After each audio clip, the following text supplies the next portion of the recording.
fact, elephant in the room. Were you about to take my intro from me? Of course not. That'd be evil. You were so... Whoa there. You were so about to take my intro from me.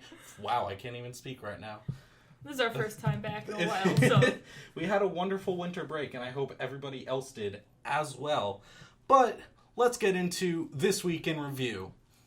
Alright, so North Korea has been in the news yet again, and apparently they plan to launch a satellite into orbit on February 16th, which is Kim Jong-il's birthday, which is the father of the now dictator Kim Jong-un. So Japan, the United States, South Korea are issuing them to not launch what is more than likely a missile, and it's just going against UN's restrictions on North Korea. I think it's terrifying because if I could pick which country is the craziest, it would be by far North Korea. Are you sure it wouldn't be America? Well, listen to this one. That's a whole nother story, but... We're crazy on a different level, aren't we? Yeah. When we were looking up the news story for North Korea, the next one that comes up is North Korea sends poop balloons to South Korea. If that speaks anything. So they're talking poop to each other in the nice of the term. Nicer terms, because the FCC is watching us.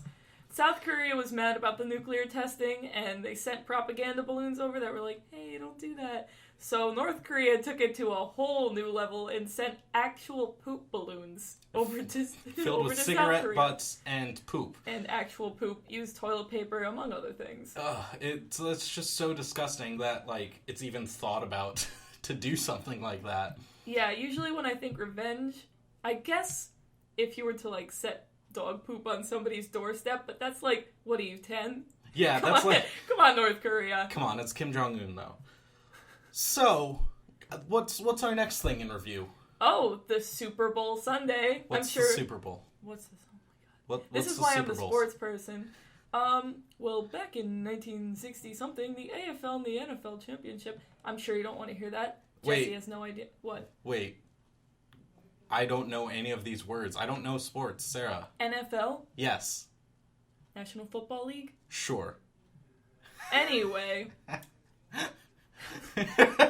I don't even know who's in the Super Bowl to start. Alright, Broncos versus Panthers. But more importantly, not the Patriots. Not the Patriots. Sorry, Dan. We know you were excited last year.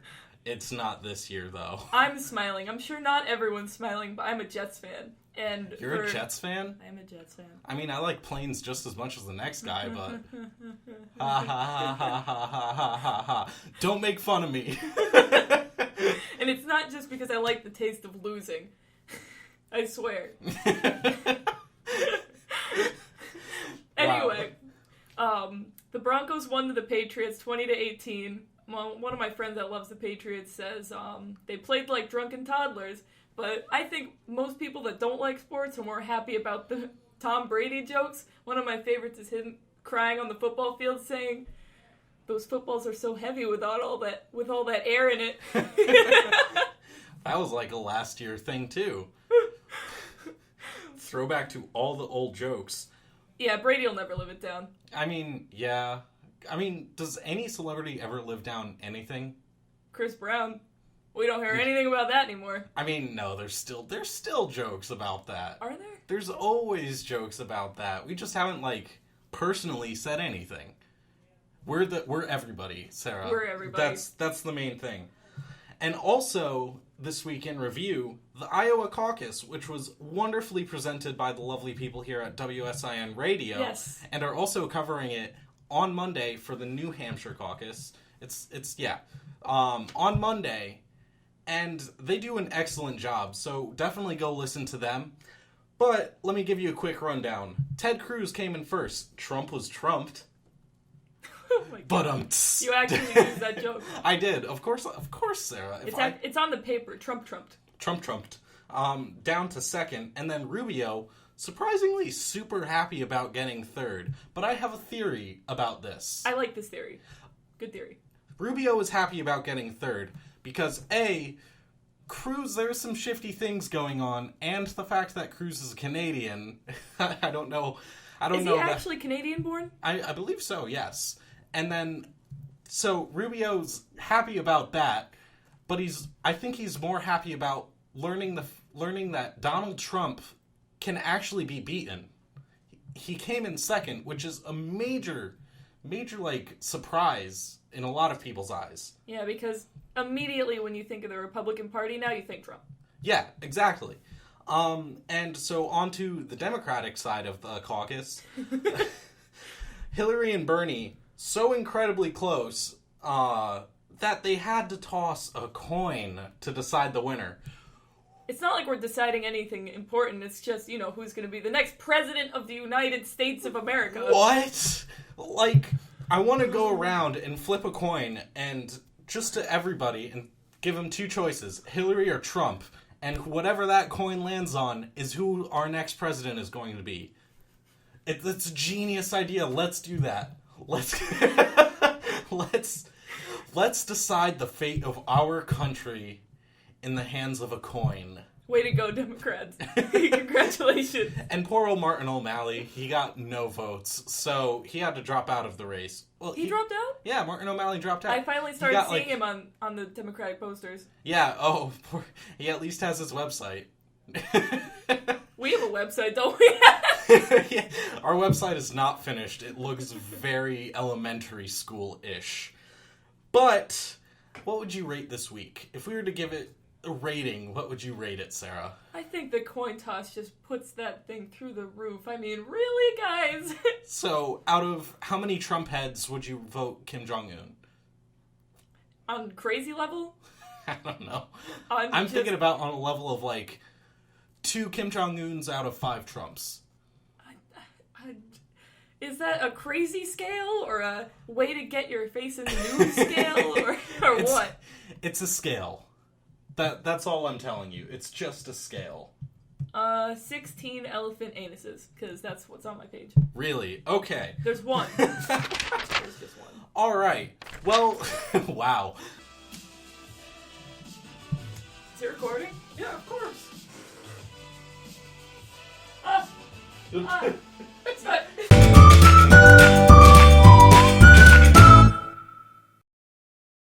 We're trying something new for you guys. It is the month of February. It's a new year as well. It's just a time for change. And we're going to do something new for you guys. Change. It is a time for change. Isn't January the month for change? January is more of a free trial month. For all those people that are not going to the gym anymore. Exactly. It's a free trial month for pretty much everything. I also stole that joke. Did you? It was on the internet, but everything's on the internet. There is no creativity anymore, which we will get into later. But as I was saying, this is our top 10 list that we compiled for Valentine's Day dates. The Valentine's Day dues. The Valentine's Day dues? That's what it says on there. That's what you wrote. Yeah. That doesn't sound as fluid as Valentine's Day dates. No, that doesn't also sound fluid. What's number 10, Sarah? Romantic movie night by the fire with rose petals and champagne. That's adorable. Yes. That sounds actually very sweet. I'll go to number 9 then. We have a candlelit dinner with some exquisite wines. Ugh, I hate wine. As soon as you pictured exquisite wine, I picture the wine I make in my basement, which is Welch's grape juice in Arizona bottles with little balloons on top. Ew, I didn't know that. It's actually kind of good, I'm not gonna lie. The hick way. Yeah. What is number 8, Sarah? Romantic coupons for various things. Various things.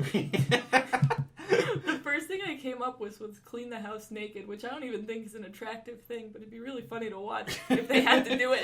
if that was a romantic thing for a coupon, definitely. All right, what is this, 6? We're on number 6. Why didn't we number that? We just put bullet points. We just put bullet points. This is number 6. Walk on the beach during sunset. With your lover over the bodies of your enemies. I would be happy. If they went through all that trouble. Right? Oh man, that's really romantic. I'm feeling the love in the air with all of these top 10. Want to know what's even more romantic? Huh. Number 5. actually shave. And then you go into the bathroom and you see the bathtub's just like carpet of hair. Oh my god, that's so gross, Sarah. That's so gross. Oh, hey, that's no. not a problem I have. Alright, number 4 is a paintball fight with a bunch of 12-year-olds. I would love that. If somebody wants to take me out on a date to shoot a bunch of 12-year-olds with a paintball gun. Wouldn't that be just the most beautiful thing? I would be in love. So what's number 4, Sarah? Crash an expensive dinner. How would you crash it? One of my favorite, underneath I said using paintball guns. Crash an expensive dinner. Using the paintball guns. Interesting. Go up to the waiter. Do you guys have tater tots and juice? Or like, putting the fake engagement rings on other people's tables and watching trouble ensue. That sounds like so much fun, though. I'm a little evil. A little bit. Just a touch. Number 3.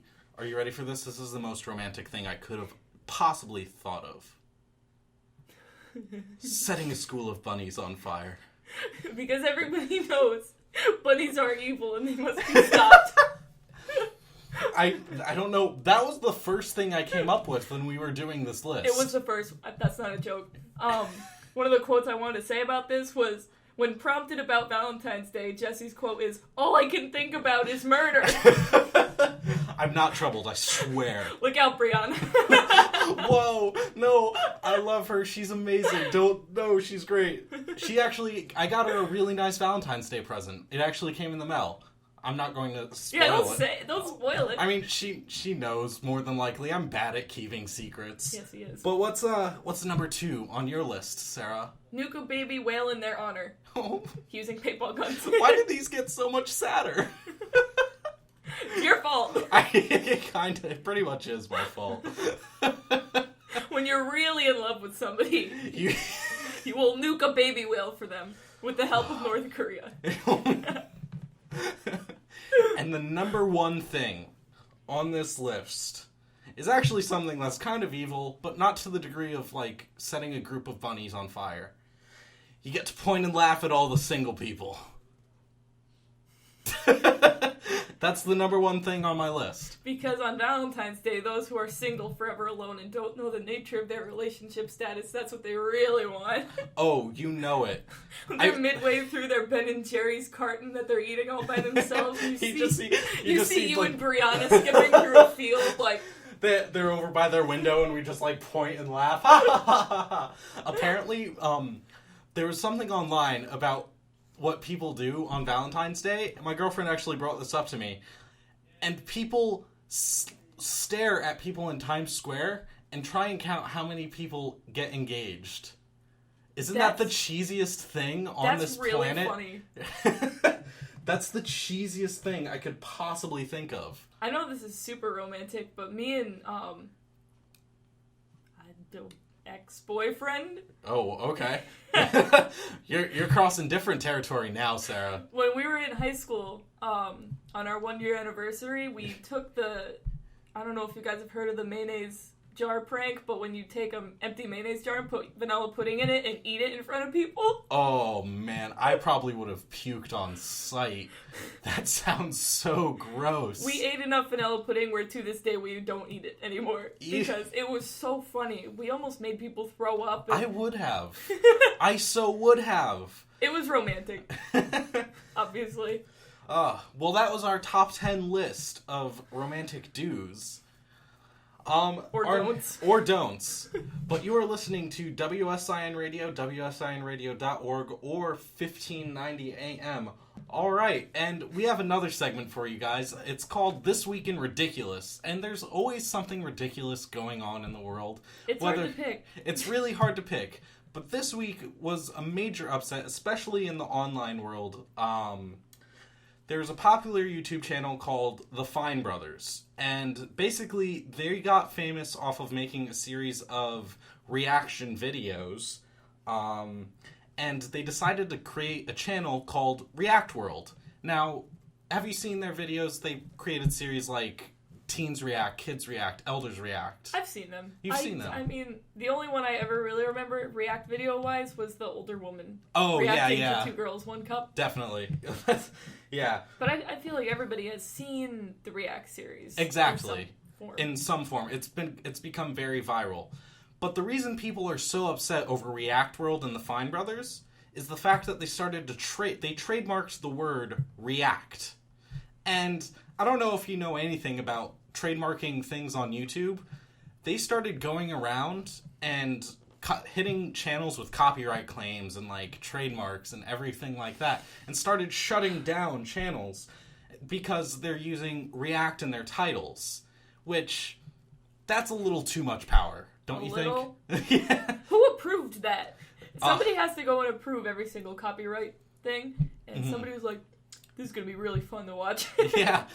And this isn't the first time that they've, like, done this sort of thing. The Fine Brothers have attacked shows like The Jimmy Kimmel Show or Ellen because they do features of kids reacting or, like, families reacting to, like, simple things.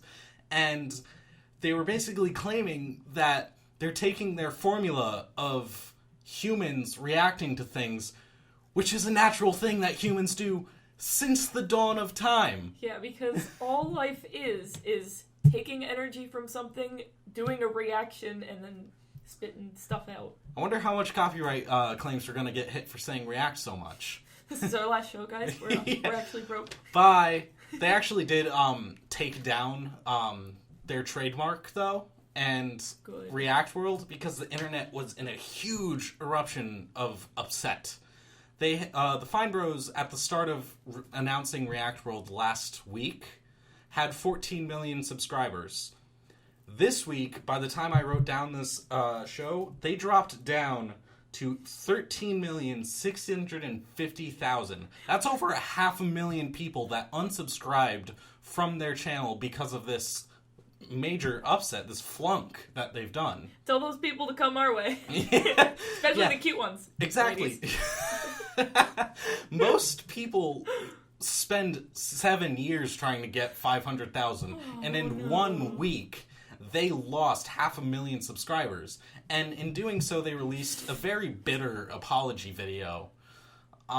Basically just saying, like, okay, we're taking off the trademark, React World is no longer going to exist, because they're not the most creative people on this planet. Everybody can react to things. Here's the basis of their show.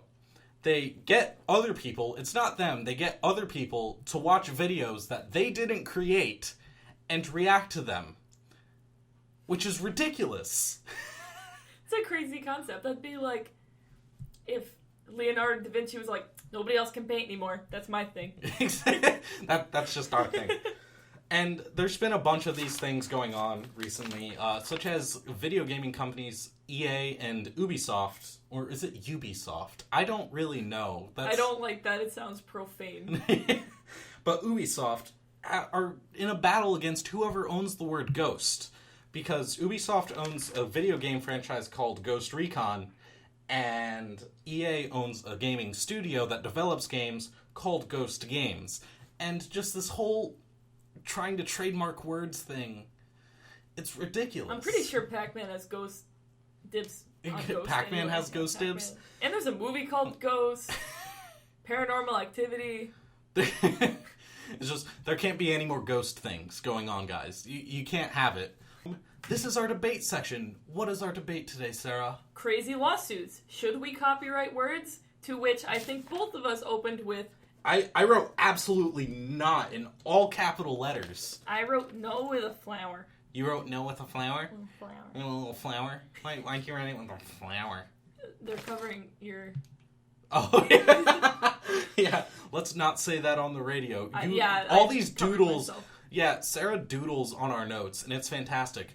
But it's actually really fun. We'll tweet some of them out, which you should follow us at EIRStudios and follow us on our Facebook page /EIRStudios. Is the studio closing? Yeah, but it's fine. It's totally fine. Let's just go. We're gonna be locked in here. Okay, copywriting words. That's like us going to everybody in the radio station and going, you guys can't do a radio talk show anymore. That's our thing. That's us. That's only us. And I wouldn't do that because we've got a lot of talented people here at WSIN. We do. And we support our we can't just like take a format that's been around forever, cough react videos, cough reacting to things, and and just like taking it for our own. That's just ridiculous. I know. My example was like if we tried to copyright the phrase elephant in the room, because people have been using that since before we were born. Yeah, that's a saying, but like it's a great title. I mean, I'm going to pat myself on the back here. I love patting myself on the back, like I'm the best person there you go. ever. Now you don't have to. I'm amazing. Say, am I amazing? Yes, I am. So, with the whole like copywriting and like taking words and everything like that, even Taylor Swift recently filed a copyright claim on somebody who made a shirt that said "Shake It Off." Which, yes, that's the title of her song and a lyric in her song, but shake it off is another saying that's been around for a long time, much like elephant in the room. I mean, she should have just shaken it off, taken her own advice. Leave the terrible jokes to me. But my whole, like, conclusion thing for this is nothing is a new idea. Everything has been done before. There's no new inventions, just new innovations. There's just new people to present what's going on, different personalities. There's no new content. There's nothing new. Well, I think this is kind of new. I don't know if you guys are in environmental news or anything, but Monsanto copyrights life. Life itself? Life itself. Because they will genetically modify an organism and copyright their DNA, plant their fields of stuff, and then nature will do its thing, reproduce with other fields, and then they smack lawsuits on the people who have strands of their DNA in their product, even though they don't want it. No way! And then they have to pay to have crops with their DNA in it, even though the farmers didn't want it in the first place. That was so scientific, and I like lost track right at the end. But sorry, I'm a science person. I was just like, that's the first thing I thought of. But that's the most ridiculous thing that I've heard of. I know, like, farmers have been farming things since always. That's why we're here. That's why we can have urbanization. That's why we have 7 billion people on this planet right now. Yeah, it's all due to agriculture. And now soybeans are taking a big hit because most of them are genetically modified, and you can't really grow anything that isn't now because they've copied the DNA. How do you copyright DNA, guys? It's kind of crazy. I have no idea how they do it. It's just... Point is, don't trademark words. Everybody uses words. Don't do it. It's silly. I just hit the microphone. I'm sorry. Stop suing people over stupid stuff. Exactly. There's no reason for you to be even greedier to sue somebody over a style of a show, words or sayings that have been around for a long time, or even life, the stuff that we use for sustenance and, like, nutrition. Look at this. This is a miracle. Well, that is our show for tonight. Good night, my benevolent elephants. Oh, God. All right. Everything changes.